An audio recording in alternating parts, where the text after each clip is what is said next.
And we're back, KTM family, for a quick video short. We're in the garage doing the 890 first oil change.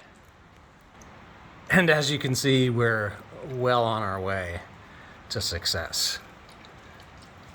Got the first screen out. Looks actually quite clean. Oil filter. And I'm getting ready to pull out the second screen. We're at 630 miles on this bike. And got some supplies sitting up there on the bench.